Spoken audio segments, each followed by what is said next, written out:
Hi there, welcome to another Drupal Nights hosted by BioRAFT. Tonight we have Nic Laflin from Enlightened Design. He's going to be talking about Drupal as a platform. We at BioRAFT like to have these Drupal Nights where we discuss all kinds of things Drupal related because we find that it is educational for us. It relates to how we use Drupal here at BioRAFT, and we definitely use Drupal as a platform here, so I'm really looking forward to Nic's talk. And without further ado, here's Nic. Thank you. I suppose I should introduce myself to YouTube so everybody can see me, but I'll probably spend most of the talk down here. Thank you for inviting me to talk. I'm looking forward to speaking to you guys about using Drupal as a platform.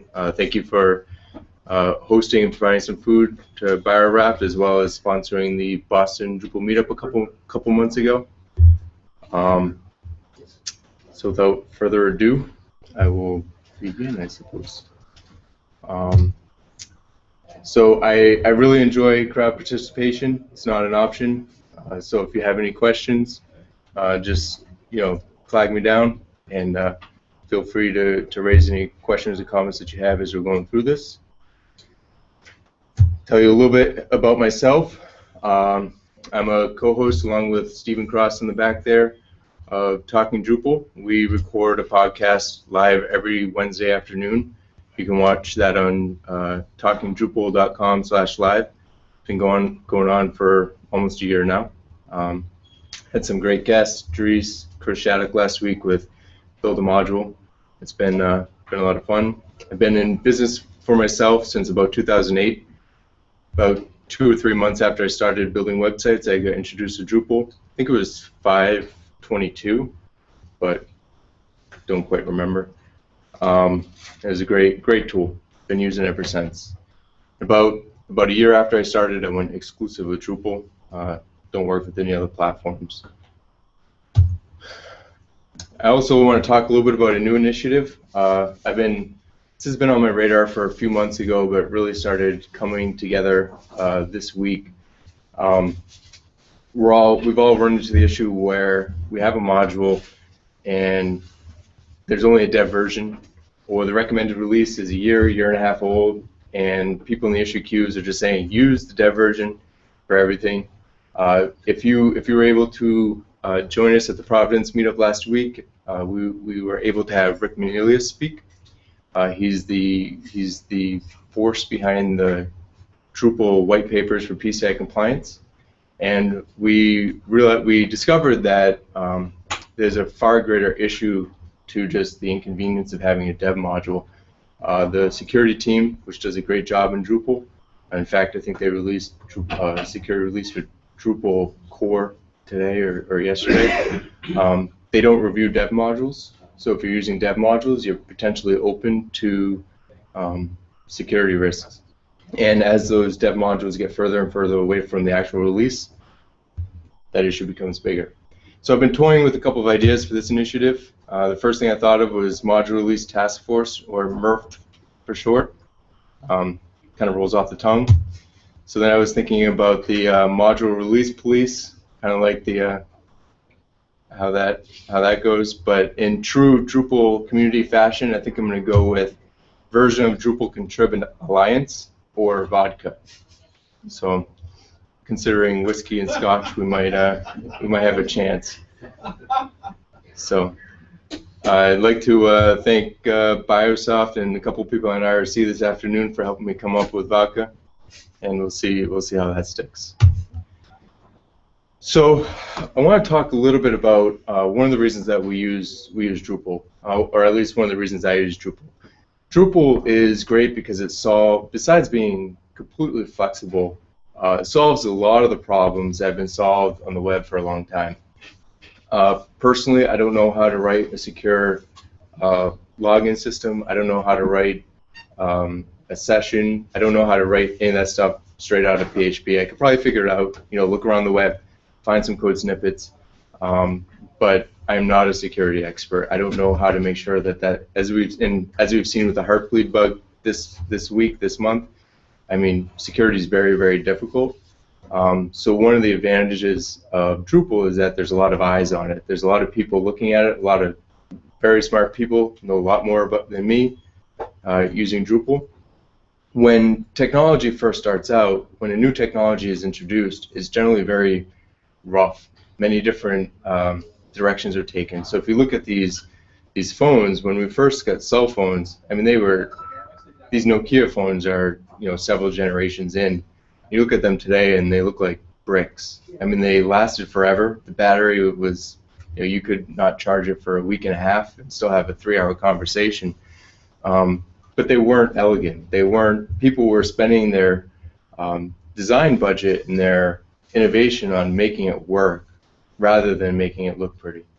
A couple years later, people started to solve a lot of those issues with making components smaller, making them sleeker, and we started getting more design-specific innovation. That's when we got like flip phones and smaller devices. Still had great battery life.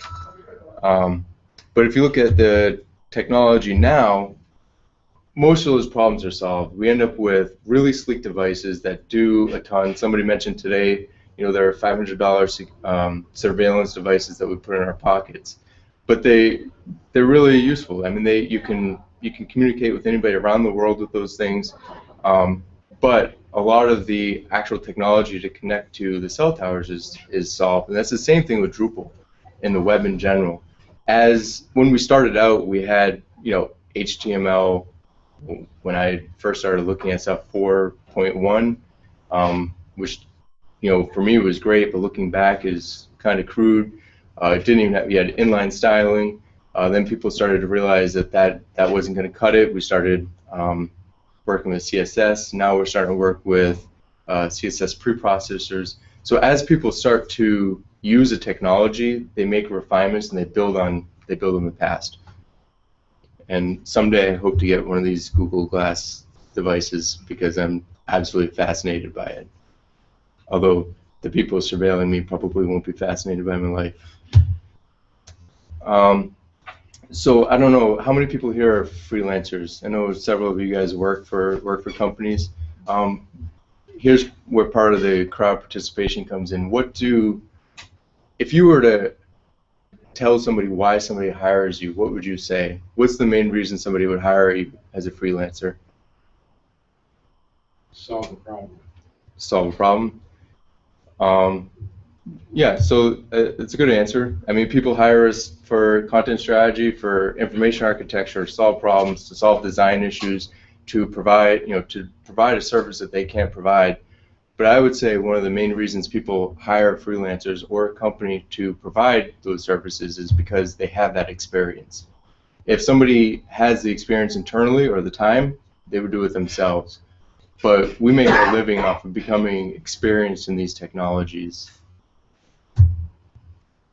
So now I'm going to embarrass myself and talk a little bit about my experience with the Drupal path. As I mentioned, I started long time ago. 5 years ago or so in the Drupal world. And when I first started, I had zero experience with the web. I would do everything with FTP. I thought it was the only way to do it. It'd take me an hour and a half to update a website. If I had to install views on a website, it was a chore because there's something like 1,500 files and it just takes forever. And I was so frustrated because you couldn't just upload a zip and unzip it. Like, I was very confused, and I realized very quickly that it was untenable. It wasn't something that you could continue forever. Then I discovered that you could SSH into a server and you could actually perform simple functions like unzipping a tar or unpacking a tar, I suppose. It increased my workflow many-fold. I mean, it went from uploading views would take an hour, 45 minutes, an hour. Now I could do it in a minute, 5 minutes or less. Obviously, the next step in automation. I'm sure many of you use Drush. Once I got to Drush, things were fine. I was able to update 30 modules at once just by doing Drush up. It was fantastic. I thought it was the end of the road. Nothing more I could do. And as long as I used Drush, all my problems were solved. But then I started realizing, I started questioning that assumption. I had automated as many tasks as I could, but I found that I was building the same websites over and over. I found that I was spending more, I was starting to have trouble with some smaller projects because I was rushing to get the same site prep done in every one. Like every single site needs, module filter. Every single site needs views. Every single site needs Mollum or Honeypot or some other version of spam control. And it was just becoming really repetitive, really boring, and it wasn't, it wasn't using my skill set to the best of my ability. I mean, my clients were paying me to do something that I had done 30 or 40 times, rather than doing what you had said, which is solving a problem for them. Many of these clients were one-time, one-shot deals. They didn't have a ton of, they didn't have a huge budget for a website. They just needed something to get up, and I had no opportunity to build a platform with them. So then I started looking for other solutions. Started looking at some distributions. I'm sure many of you have used one of these distributions, but Commerce Kickstart is fantastic for learning how to use the commerce platform. Spark is a great initiative that's brought us things like inline editing, and OpenPublic and OpenPublish are two distributions that are sort of along the lines of OpenAtrium, but for more specific use cases.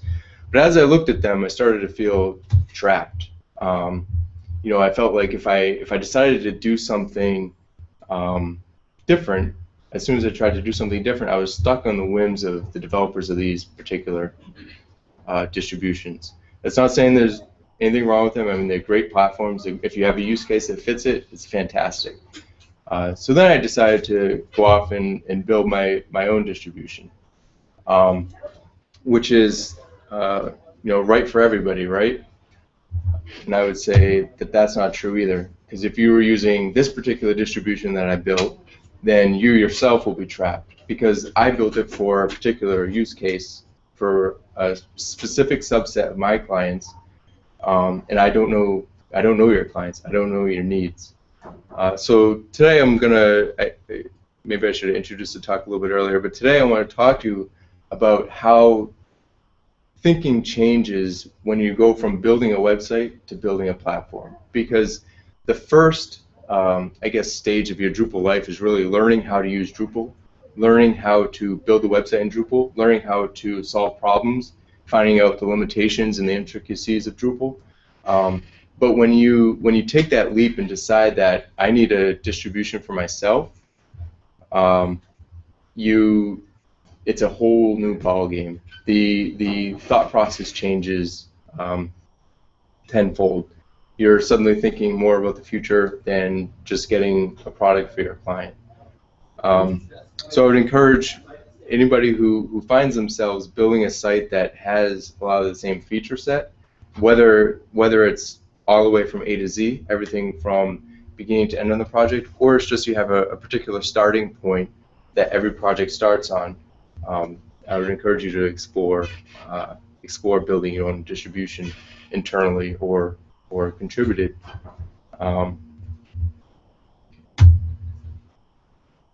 So for me, there were a lot of business advantages to. I had this idea for building a distribution for several months before I started moving forward with it. And once I did go forward with it, a lot of things came forward that I didn't think about in the beginning. One of the first things was each site that was on that platform is consistent. I no longer have one site that has 9 out of the 10 modules, another one that has an extra module that I was trying out. When I have a client that meets the needs of this particular distribution, every single one is exactly the same. So they know exactly what they're getting. That's not to say each client fits exactly what their feature set is, what this feature set is, but if they do, they know exactly what they're getting, and I can make sure that it's a product that I can rely on. I have a known starting point. I'm no longer starting bare with Drupal 7.27 or whatever just came out today. I know exactly where I'm starting. All the modules that I'm used to using, I'm used to seeing, I have in place. I'm no longer, looking for, module filter, trying to remember what fast permissions access is actually called in Drush, because Drush is great, but I find I sometimes spend more time trying to figure out what the module was, so I can download it, because there's no consistency. Maybe this is another initiative for Vodka, getting consistent naming conventions for projects. But I'm no longer hunting around for those things. They're right there. If you build the distribution for this particular use case, then you can very rapidly prototype internally. Drupal's been making some waves recently about being a prototyping tool. So when you're trying to discover what the feasibility of a particular feature is, sometimes you need to spin up a new instance of Drupal. You don't want to have experiments on the final product. I mean, that leaves artifacts in the database. Sometimes it leaves configuration of the database if a module doesn't uninstall cleanly. But in order for a prototype to have value, it has to mimic at least somewhat where you are in the project. And if you have a distribution in place, then you can very quickly get to that point again. You're not spending all your time downloading all these modules again. You're able to, at least for this particular project, I was able to start investing in some inline documentation. I find that for smaller clients, after the project is done, especially if they don't have a lot of content that they update, a lot of your time and interaction with them is really just reminding them how to log in, how to update content. And sometimes if it's a smaller project, it's very difficult to write that documentation in line and provide a package. But when you have something like this where it's you have a known starting point, you have everything is exactly the same, except for maybe the design and some of the content and maybe one or two features, you can write that documentation and have it published in line on your website when you build it. And then all you have to do is remind them how to log in, which you can actually make easier as well. These last two are more internal advantages. The first, of rapid refusal. As I said, a lot of my clients were, at the time of building this distribution, were a lot smaller, and I found I was investing a lot of time in putting together proposals for these particular clients, and I found I would be way out of range of their budget, their expected budget.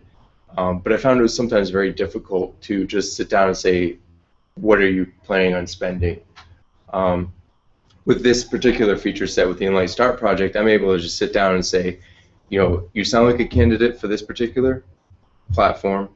Here's what you get with it. Here's what it costs. And that conversation can take 10 minutes, and then I immediately know whether or not they're a viable customer or not. Then we can continue the conversation if they are, and if not, then we can part ways knowing that neither of us took more time than necessary to find that out. And for me, the second thing is security updates. I find that many smaller clients it's very difficult to sometimes it's very difficult to convince them to get security updates regularly in a way that's profitable for a freelancer.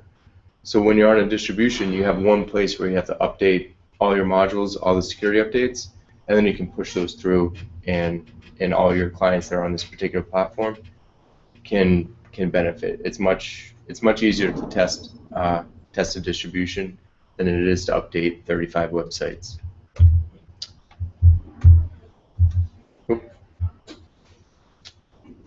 So then you get back to the question of well, let me backtrack for a second. So I've been talking a little bit about a very simple distribution that I use internally. It allows for you to, for a client to have a blog, an event calendar, a couple of things that smaller service-oriented customers would look for.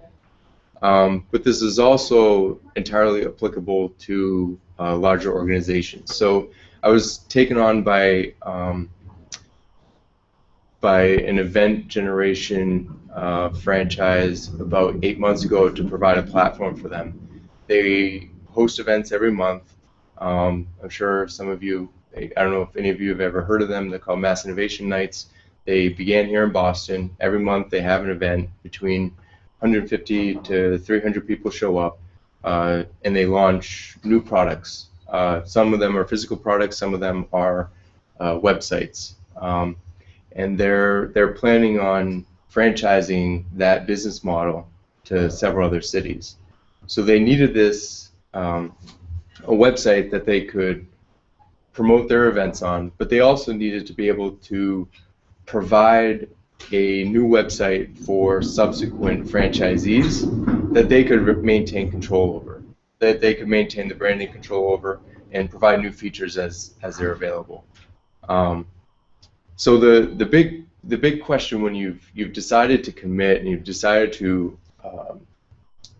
capitalize on your former gains and save yourself a ton of effort in the future at the expense of tons of effort right now, the first question becomes, what features do you add in a distribution, and what are things that you should be able to customize? So probably the first question you need to know is, what is going to be different between particular installations of the site? It's important to find out what will change from site to site, what people will want control over, so that you can kind of put the line in the sand. You know what is your domain, and what your site developer's domain is. The next kind of question is, how often does it change? So this is part of the scope, obviously the scoping method. Does it change every single site? So something like the logo obviously will probably change every single site. Content will change every site. But you might have something like you might have a blog. The blog feature isn't going to change every site, but you might have every 10 sites or so, you might have a multi-user blog. So then you have to look at whether or not you want that to be a feature or not, and whether or not it should be, how easy it is going to be to change. And then the final question is, if you need to customize that piece, how long is it going to take to customize that piece? If it's something that every 10 sites is going to use and it takes 20 minutes to change, then it's probably not worth baking into your distribution. If it's something that might take an hour, 2 hours, or 3 hours to customize, then I've discovered then that's usually a very good candidate for baking into the distribution. So when this is just a kind of a continuation, you need to know your audience, so you need to know who's going to be using the site. This is the end user, not necessarily the people that are logging into the site, people that are adding content, editing content. It's important to know that your team, and by your team I mean people building the site, it's important to know what they're expecting. You need to know your technology. Obviously, it's important to actually know Drupal. If you're not very familiar with Drupal, then this might be a little bit difficult. You obviously want to stick to the drive principle. You don't want to repeat yourself. And that kind of goes towards whether or not you put something in the distribution explicitly, or you allow it for customization. And then you want to think of the future. You want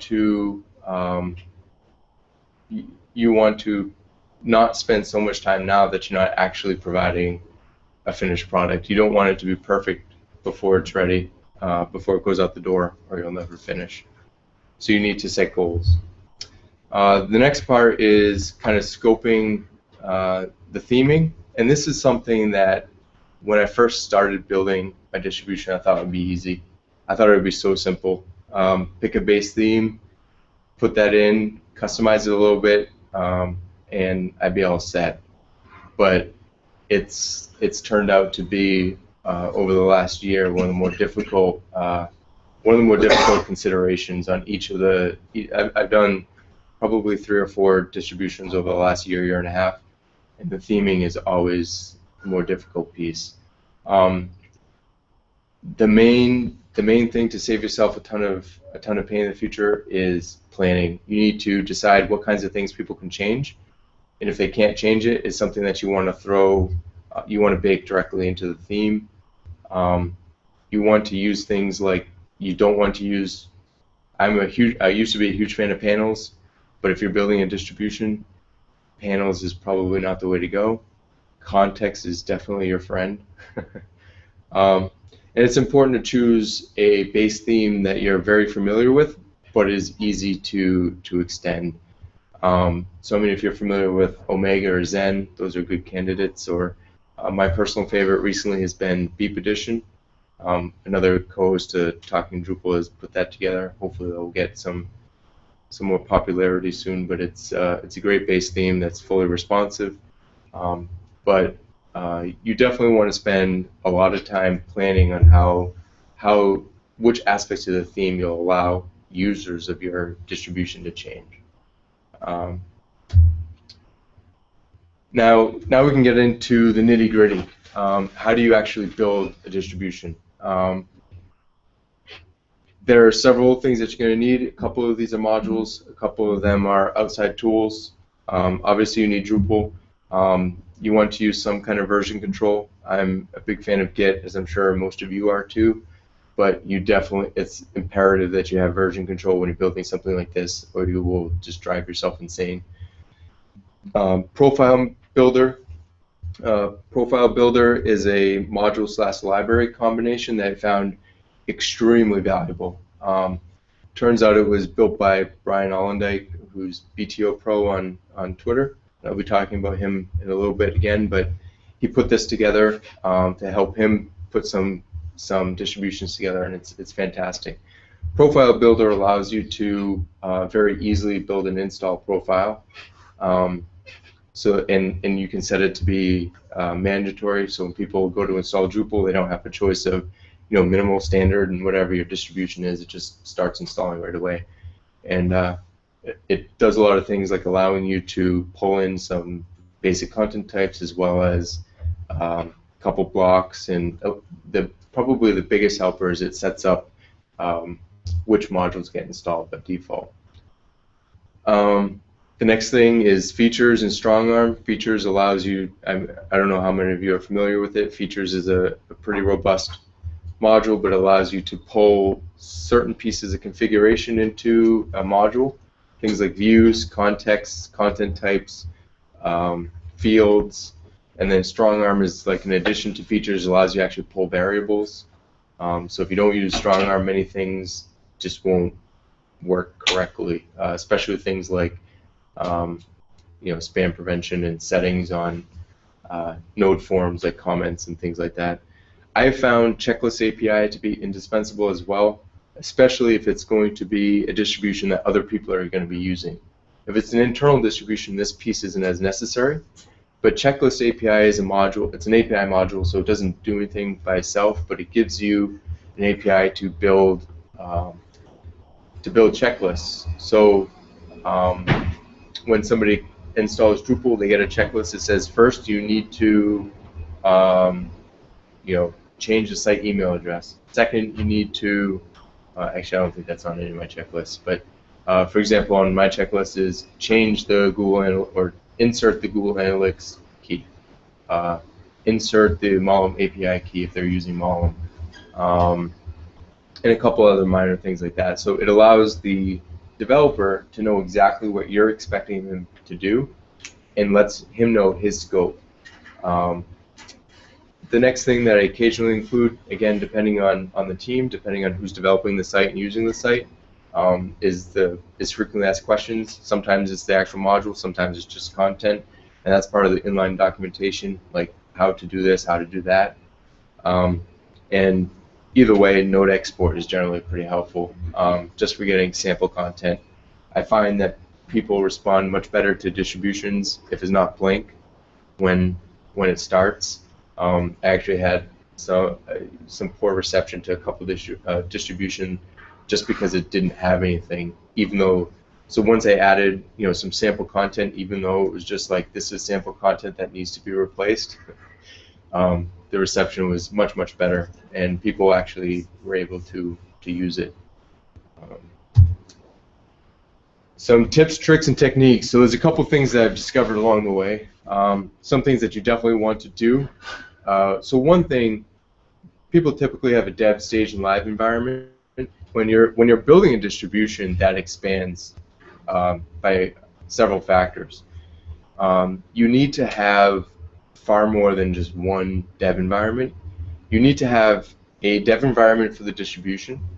Then you need to have a dev environment that's basically fresh all the time, that you can test the install path. And pretty much each time you rebuild the distribution, you need to test that at least once or twice.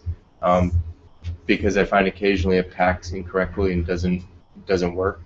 Then you need a dev environment where you can test existing sites in the upgrade path. The upgrade path is probably, once you get going, is probably the hairiest section, because you're not just updating one website. I'm sure we've all had nightmare updates in Drupal before. But when you're responsible for updating sites that you're not maintaining yourself, it becomes a bit more abstract. You have to make sure that it's going to work no matter what happens. And then the third part is, I didn't put this bullet point, but the third part really is you want some live sites that are dev to update so that you can see kind of what people are doing to your distribution and see if they've broken the upgrade path and see if there's something you can take care of. Obviously, how far you want to take that is up to you. I mean, ultimately, people don't have a claim on your time just because you're providing the service, but if you're doing it internally, these are things you want to keep in mind. Again, I can't stress enough, use version control, though I'm sure most companies go that route, but if you're a freelancer and you're afraid of Git, it's time to buckle down and learn it, just like Drush. And then the third piece is have a deployment strategy. You need to know how you plan on getting, when you make an update to your distribution, you need to know how you plan on getting that to all the live sites, whether those are all your clients or external to your business. It's not always just enough to post it somewhere. You have to have some idea of how that's going to work. Things that you don't want to do, things that generally get you into a lot more trouble than you would think. Typically, your top-level development environment, you don't want the features actually enabled. You want to recreate features from scratch. So you want the features on the site so that they show up when you look under like structure features, but you don't want them enabled. And the reason for that is occasionally you'll override something and it just won't pull cleanly after that. So you want to be able to see what has changed, but you want to be able to make those changes, make any configuration changes on the website without worrying about overriding the feature and then pulling from there. I found this forces you to kind of have a pseudo, at least personally this is what I do, you have a pseudo distribution where you just have a copy of the database and a copy of the code, so in case something corrupts you can just use that as your development. But I found the times that I get in trouble is when I try doing development from a site that's like an endpoint of my distribution. It's just a nightmare.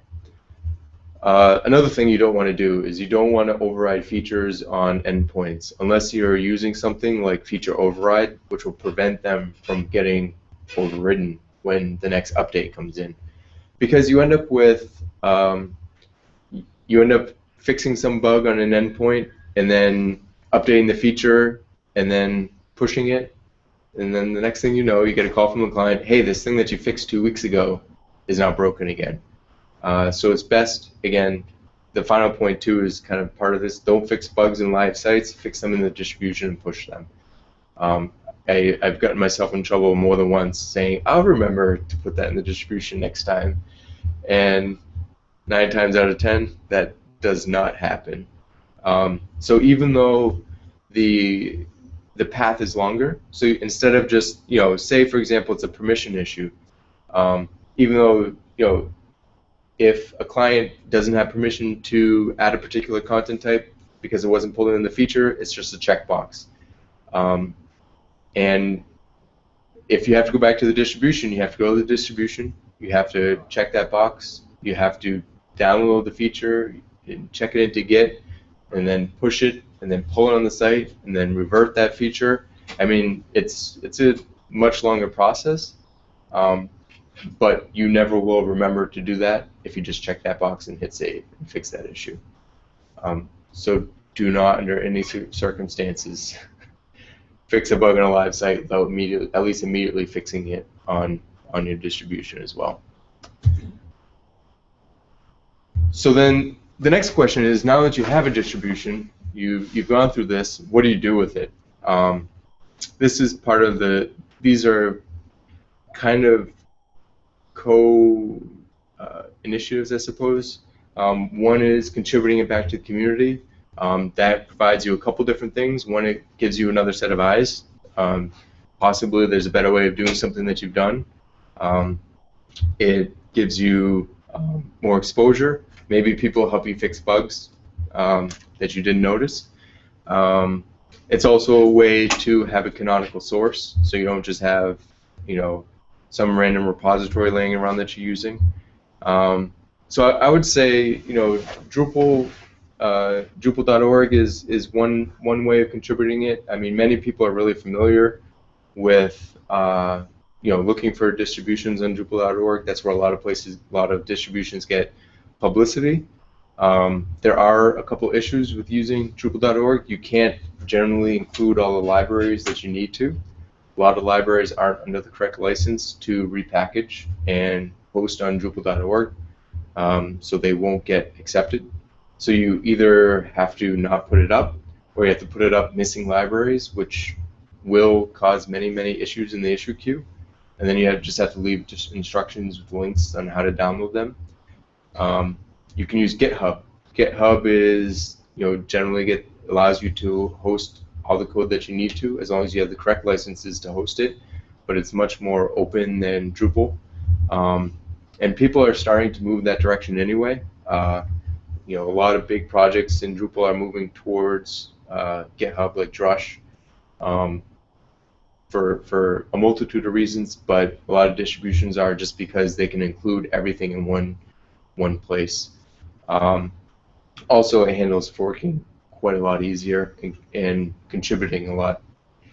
Drupal is great for contributing and collaboration, but it doesn't allow you to fork and pull stuff down and leave comments as easily. Bitbucket is not so much a deployment strategy as just a way to host it.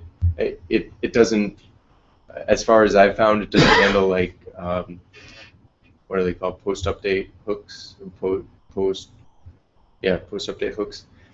Beanstalk, I've only used it on a couple projects, but I understand that it does allow you to sort of use it as a deployment strategy. You can force it to push to a server automatically. So when you're at the point where you're ready for people in the world to see what you've built, it's important to research at least these 4 opportunities and see what matches your strategy. That being said, I actually haven't put mine up, but I plan on doing it by the end of the month. Endpoint. One of the okay. So the next part, this is a bit more on the deployment strategy. Now you have to start thinking about if you're using this internally, where you want to put those. Typically, people use something like if you use any of the big hosts, you'll have something like Plesk or cPanel. You go in, you create the database. You can use a multi-site with the distribution, so you get some savings there. But you're still handling a lot of the nitty-gritty hosting issues. There's a couple other, there's a couple Drupal-specific services that handle a lot of that for you. I know Acquia does allow multi-sites, and you can put your own code up there. Pantheon, unfortunately, doesn't allow multi-sites, so you lose a little bit of the time savings there. But depending on your use case, you may not want it all in the same exact specific code base, so that may not be an issue. But they both handle a lot of the internal hosting. If you want a little bit more control, though, and what the route I'm going is, you can use something like aegir.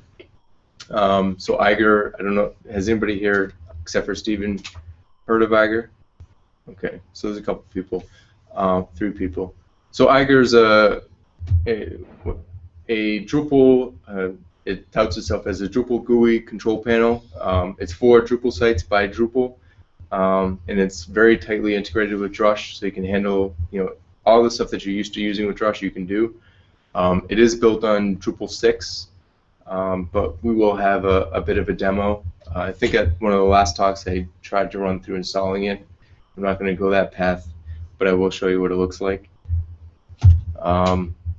So at its core, what it allows you to do is abstract yourself completely away from the hosting side of the site. It allows you to put your distribution or distributions on a site and then provision them into websites.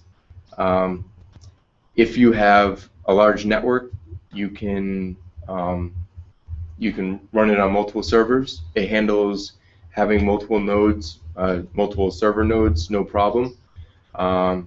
If you have multiple projects, you can have more than one project, and that even includes like development. As I was saying, you need that high-level distribution development environment. It allows you to have multiple of those as well. And if you really want to, you can allow clients to create websites with no real back-end exposure. In one of my first years of business, I made the mistake of trying to get a client to create a database for me, and never again will I ever go anywhere near something like that unless they're actually a tech company or an agency, and even then I will question that process a couple times. But this allows clients to log in and create a website themselves. So a couple people that may need that are, sometimes real estate agents will want to create a really small website that talks about a particular property, and rather than having them pay you to build a 2-page website each time they get a new property, they can use something like this to build those sites themselves, and you can have a distribution that has all the features that they need. And something that I still haven't quite nailed down, but I've heard one of the maintainers of aegir mention is a foolproof update method. Apparently it allows you to run an update on a copy of the site and then migrate it over, and if it fails, it just reverts everything automatically. It's even apparently it's even nicer than Drush's update. Still haven't quite dug into that completely yet. So now I'd like to show you a little bit about how aegir works. Nick, do you have any sites running on aegir? Yeah, I can actually show you that one as well. So I don't have. What is my password?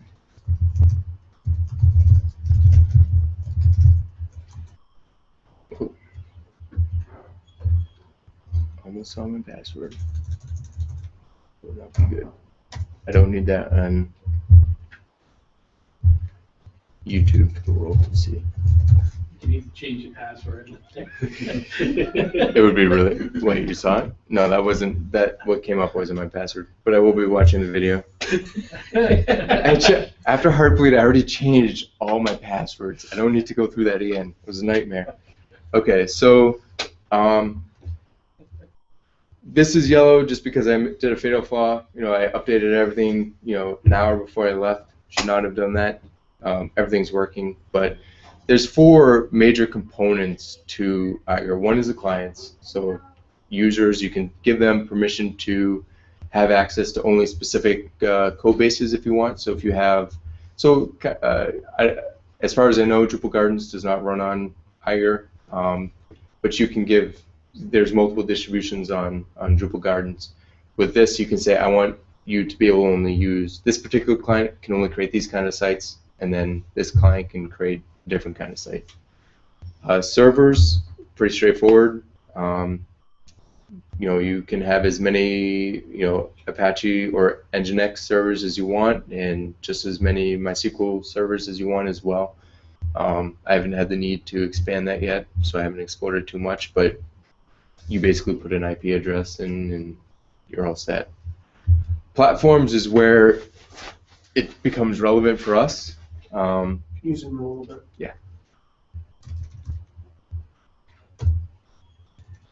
Okay. Is this replacing like Plesk, or is it running with Plesk? Like, Yeah. So the question is, does it replace Plesk? It does. It replaces Plesk and Control Plano.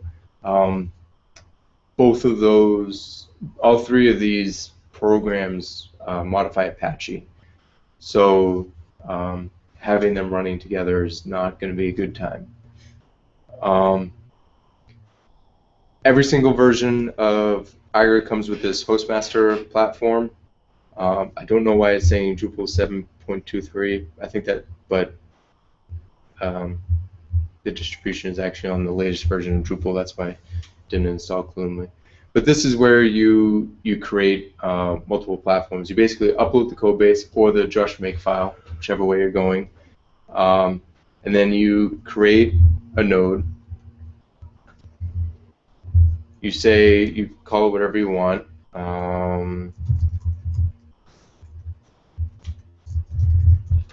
Tell it where it exists, and hit save. And then it will, you give it the direct path, and it will test that it's an actual Drupal site, that it's something that it has access to, and then prepare that as a multi-site code base that you can use. And it does a lot of things in the background, like it completely changes the way the settings.php works. It's pretty quick, usually takes about 5 minutes. And then here's where your sites live. So I created a Drupal Night version. I'll create another one right now. I'll go to the crowd for ideas on what to call it. So I guess we're going to call it Crickets. Crickets.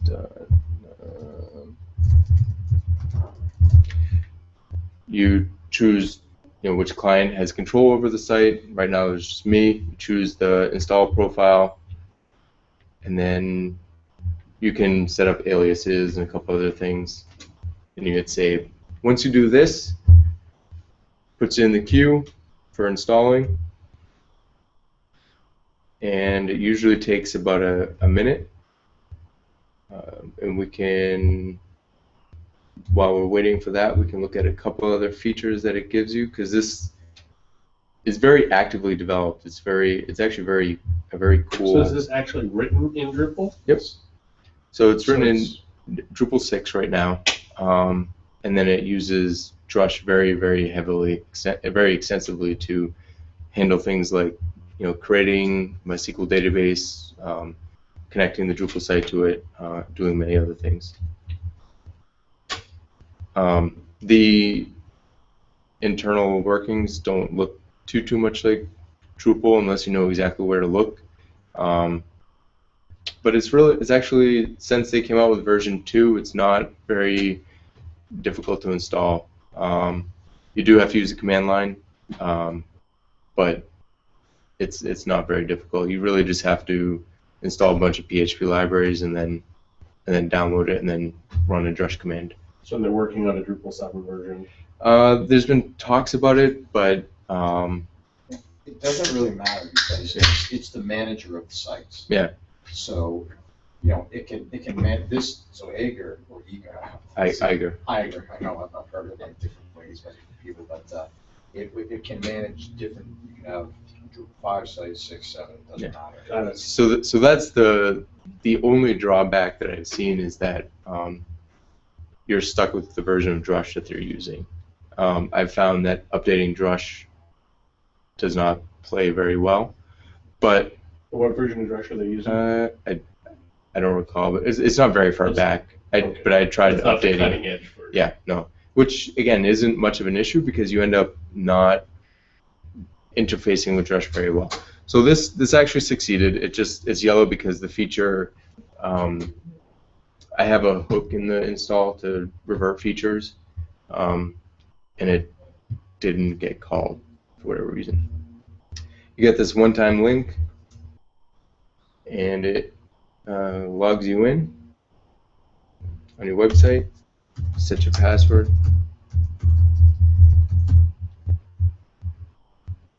That's the other thing it does. It allows you to handle some of the administrative things directly from the Aggro interface. So if I lose my admin password, it gives you this whole list of tasks, and one of them is reset admin password. And this is the part that I was talking about with the flawless updates. So from what I understand, you can clone. When you clone it, it clones the actual, it clones the database and the code base, and you can put it on a different platform. So you can copy the code base, get the exact same site running somewhere else, run the updates, and then say migrate it back. And it will migrate all the changes that you made to the original code base, and if something breaks, it will just throw away what you were doing and put back the original. And it allows you to handle all that stuff, most of that stuff directly from here. So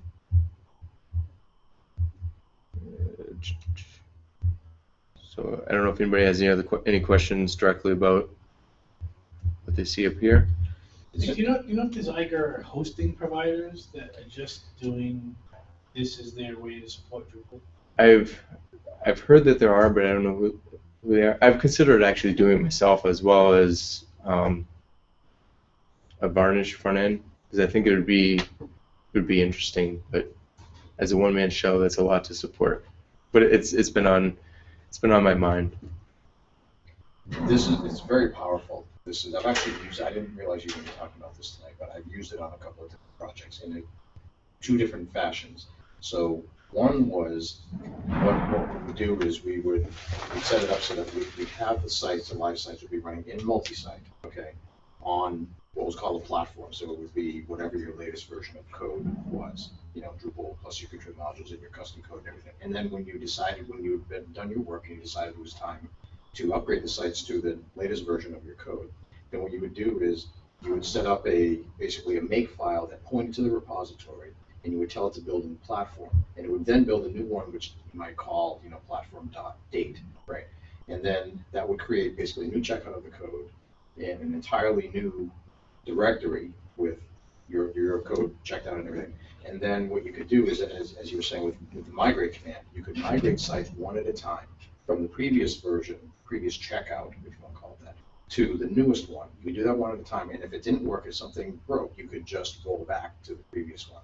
Yeah. Which was really cool. And that's one way of doing it that I've seen. Another way that I've seen is that the platforms themselves follow the dev, staging, production model. So you can have a dev platform, you can have a staging platform, and then a production one, and you can have as many of those as you want to. So you could have an alpha, like an alpha dev platform, beta, and so on. And then you put the sites on those, and then when it came time to move them through to the next version of it, you can do that very easily. So. And these are features of aegir you're speaking of? aegir is very flexible. It allows you to do it in, those are just two ways that I've seen it. I'm sure there are even others. Yeah, so aegir itself isn't doing that, but you're using it that way. You're implementing it. And the long and the short of it is that having a distribution, instead of working on, if you have 10 sites on it, instead of working on 10 sites and having to update 10 sites, like some manual configuration, you're able to work on one. And the bigger that gets, obviously with the economies of scale, the more times you're saving. If you have 100 websites and you need to, say for example, you all of a sudden realize that there's, you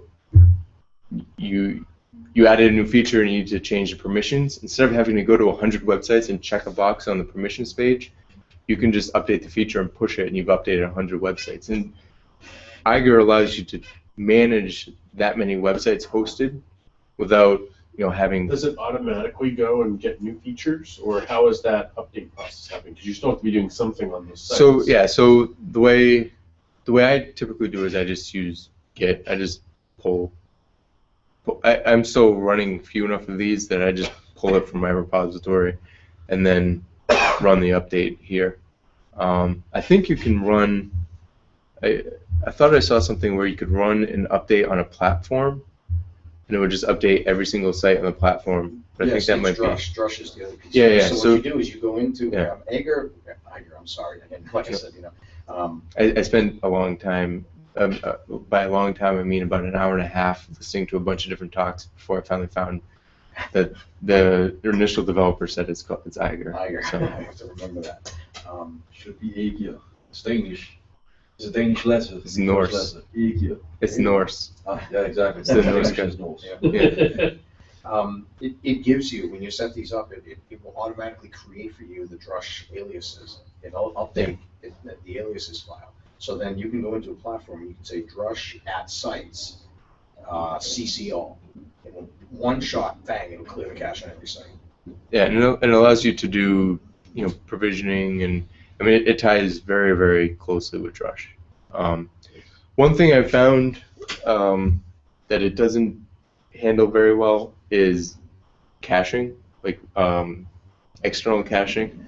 I found every time I've tried installing Varnish, it has not played well. Although I suspect that was more due to my inexperience in Varnish at the time than a fault of aegir or aegir. I don't know how to pronounce that letter. Aegir. Say in English, I would say aegir. Aegir. Now there's another pronunciation. Yeah, so I like I said, I suspect that had a lot more to do with my experience with Varnish. So I'm looking, now that I know a bit more about that, and part of that due to listening to the high performance panel a couple months ago at the Drupal Nights. I plan on tackling that again. That was a good panel discussion. For those of you watching who haven't seen that, go watch that one. That was a great evening. It was fantastic. We can come back to this in a minute. I just have a couple more things I want to get to before my time is up. So again, I finished this distribution, and I thought I was done.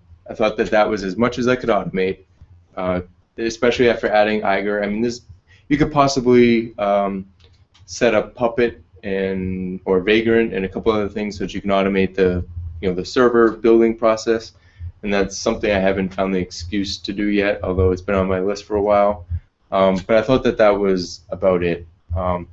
Until about a month ago, we had Bryan Ollendyke on the Talking Drupal podcast speaking about the ELMS project.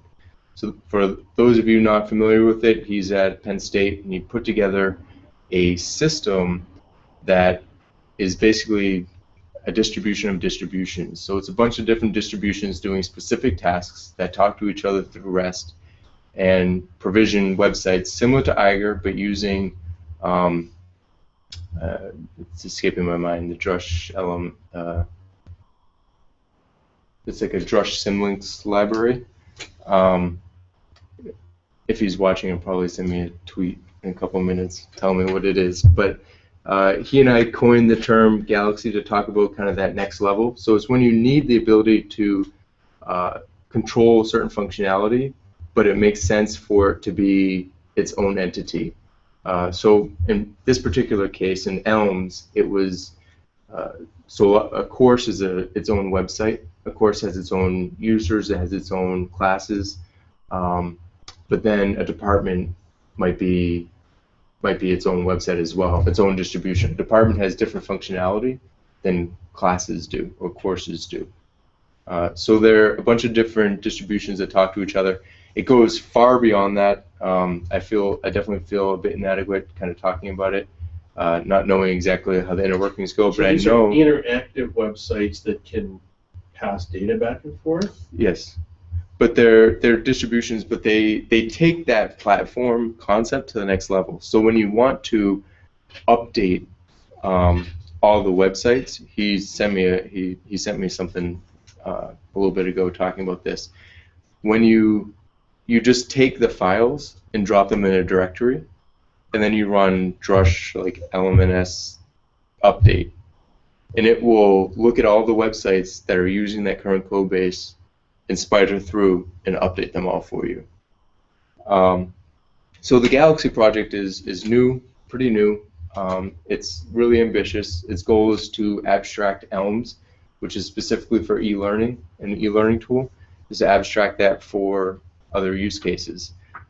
This graph right here is showing when they went from just a bunch of different distributions talking to each other to the Galaxy/ELMS model. You can see that the memory usage dropped drastically. He also mentioned that there's huge amounts of savings with APC because everybody's using, each distribution is basically using the same code base where they can. although I understand that you can override it. If you want to learn more about it, you can go to any of these links, and I will post a link to this. I'll give you a link to this slideshow for the YouTube video. But you can either go to github.com/btopro/galaxy/galaxy or btopro/elmsln-vagrant. And if you're looking to dig in Vagrant, this Vagrant repository might be the first place you want to stop. It allows you to provision a VirtualBox and see everything for yourself. So It's like Chef as well. Yeah, I'm definitely not doing this this project justice, but it's something that I feel is definitely worth mentioning. I've been looking at it for about 2 weeks now, and I'm very, very impressed. So we're at just about 8 o'clock. I think we started a couple minutes late, so I'll open it up for questions. We can talk about anything that I mentioned today. Aegir, building a distribution, Galaxy, or the vodka initiative. So, with regard to the vodka initiative, so basically you think that there is enough community support, hopefully, to start looking at the dev modules and keeping enough eyes on them to make it worthwhile. I mean, I totally understand why you have to use dev modules, because sometimes that feature is just not released yet, and you need that over the stock module. So yeah, maybe perhaps I should state what my idea, and this whole. I came up with the name today, and I really only started pursuing it this week, so it's still really in Genesis. But the idea really is to, at this point, Drupal has what, 25,000 modules or so. I'm sure it does not count Sandbox. And Git, yeah, 26,338 modules, and they're the versioning is wildly different depending on who's doing it. So the idea behind the initiative would be to help standardize when something gets promoted from dev to a recommended release. Because like I said, you have some modules are very well thought out, at least the versioning process. So like if you look at views, they update their, from 3.7 to 3.8 probably once every 3 to 6 months, depending on whether or not there's a security release or something. But then you have a ton of other modules that, the person built this functionality, but they're not extremely familiar with, the Drupal versioning system, so they made one full release, and then they just do everything on dev, and they expect everybody to use dev. So then you look at it, and the dev version was updated last week, and the recommended release was updated 2.5 years ago, and you have this weird bug, and you Google it, and it comes to an issue that was fixed, patched, and committed 18 months ago. But no release. And yeah, and comments and saying when is this going to be released, and him saying, oh, just use the dev version. And security was one of the big things. That's what's really kind of motivated me to start talking about it. But the other big issue is that dev, and now that I know about that it's not reviewed by the security team, a bigger issue. Every time dev gets rebuilt, which is you get an update notification. At least when you have a stable release, you only get update notifications when there's a new point release or a security release. Dev versions, if you've ever installed a dev version, every single time you go to the website, you get a notification that you need to update it. And if you accidentally update that, which is very easy to do, either through the GUI, it's easier to do through the GUI if you put it in the custom. If you update it, there's no way to know where you unless you're using version control correctly, there's no way to know where you were on that dev release. You can't just point at something and say, we need to go to dev version _32. You just don't know. It's not tracked. So is your goal for this initiative to get people to do more releases? I guess that would be one. I guess there are 3 major goals for it. One is for people to release more often when it makes sense. The second is to get people to, I'm thinking about creating a group.drupal.org for this and get people to post like, hey, here's a module that's having trouble, and then have like a system in place to notify the maintainer and say, hey, look, there's been some confusion about which version to use. It's generally not recommended to use a dev release like this. We need to move it up so it can get reviewed, et cetera, et cetera, et cetera. And then the third thing is provide a way, like sometimes the maintainer just doesn't know how to do it. And I did this with semantic views. Although he knew how to do it, he just didn't think there was a need for it. I got added as a co-maintainer this week, in part because of the Talking Drupal show, and was able to make a full release because that's one that it's used by, I think the 7 version is used by over 10,000 people, and it had a dev release. A way to bring some fresh blood into some of these projects. Exactly. Where somebody might become a release coordinator, not necessarily a full developer, but they can help the release process. I think that's a great initiative. It sounds good. So, yeah, and if anybody has any ideas on naming, I mean, I'm not too fond of Alliance on the end, but I need something that starts with an A. So I'm open to suggestions. Association. I thought about that, but there's a Drupal association, so that's why I went with Alliance. So with regard, so I can see a couple of different ways to go with this. You've got modules that only ever they started with a dev version and they've always been a dev version. They've never released, and yet a lot of times those modules are more stable than the ones that have released. So you have that issue, and then you also have the ones that have had a release, and the latest release is several years, in some cases, old, and the dev version is a lot more up to date and has a lot more stuff in it, but for whatever reason it hasn't gone into an official release. So this, like you said, there's 26,000 modules out there. Do you have an idea of which one of these to try, or sets of these to try to target first? Maybe I have no idea. Probably the ones that I'm looking at now are ones that are still actively developed, have a stable release, but it hasn't been released in more than a year, and the dev is updated regularly. Yeah, I think that's what I would target initially. One aim.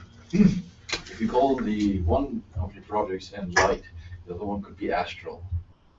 So fit together. Okay. Just an idea. Yeah, no, that's a good idea. So Nick, what's your plans with semantic views? I see there's an alpha here now. My work is done. Oh, No, yeah. no, I'm just kidding. Yesterday. So wait, there's an alpha? You mean it's not a release? Yes, because I'm, there's a whole like extra tab when you're a module maintainer that you just don't know about if you don't become one. So I read through a bunch of the stuff. I was just going to make it a 1.0, but apparently alpha, one of the big things is that security review. So I just made it an alpha, and then there are a couple. Then beta is generally final bug fixes, and then sometimes you do a release candidate, but not always. So I noticed that the first step was get an alpha, and then I need to find out how to get it reviewed. I don't know if it's an automated process or something.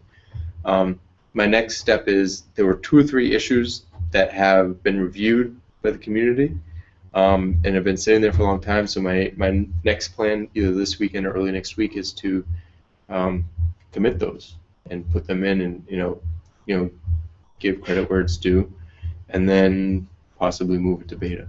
But I think that as far as the initiative goes, the first step is really trying to find out what the goal of it is, and then finding out how to, I guess, recruit people. So, well, if there's no other questions, thank you for having me. I hope you